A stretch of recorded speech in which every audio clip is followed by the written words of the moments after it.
प्रिय माताओं और बहनों नमस्कार। स्वागत है आपका हमारे चैनल भक्ति की बात में। आज हम आपके लिए लेकर आए नित्यनेम की कथा। दो माँ बेटी थी। वह रोजाना नित्यनेम की कहानी कहा करती थी। उसकी बेटे ने कहा, माँ मैं नित्यनेम की कहानी कहूँगी। माँ ने कहा, बेटी तेरी कहानी ससुराल में कौन सुनेगा। यदि जिद की और नित्यनेम की कहानी कहने लगी। उसकी शादी हुई, ससुराल गई तो वह सबसे कहती कि मेरी कहानी सुन लो। सभी कुछ न कुछ बहाना बनाकर टाल देते। कोई कहानी नहीं सुनता तो वह भूखी रहती। एक दिन पड़ोसन बोली कि मैं तेरी कहानी सुनूंगी।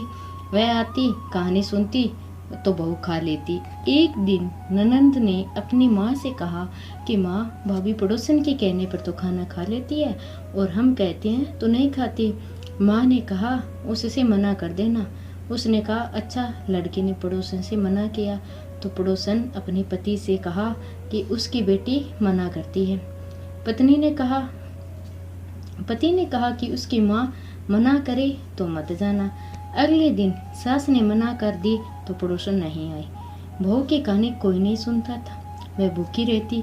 ससुर ने पूछा कि बहू कैसी है तो सास ने कहा कि अच्छी है, काम काज तो कर लेती है मगर खाती नहीं है।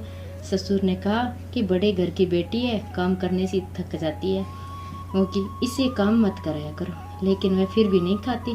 धर्मराज का आसन डोल उठा। इस नगरी में ऐसा कौन है जो भोजन नहीं करता, उसे बुलाओ।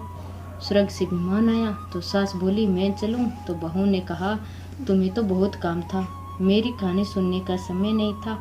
जेठानी ने कहा तो कहने लगी तुम्हें तो मालिक का खाना बनाना है।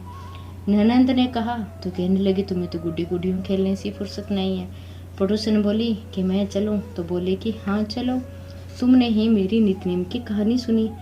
वह अपने मालिक के पास गई। मालिक बोला कि तू तो बड़ी भाग्यवान है जो जीते जी जा रही है, मरकर तो सभी जाते हैं। वह भी गई। कहानी अधूरी हो तो पूरी करना और पूरी हो तो मान रखना। वीडियो पर लाइक और शेयर जरूर करना और चैनल को सब्सक्राइब करना और कमेंट बॉक्स में हर हर महादेव लिखना।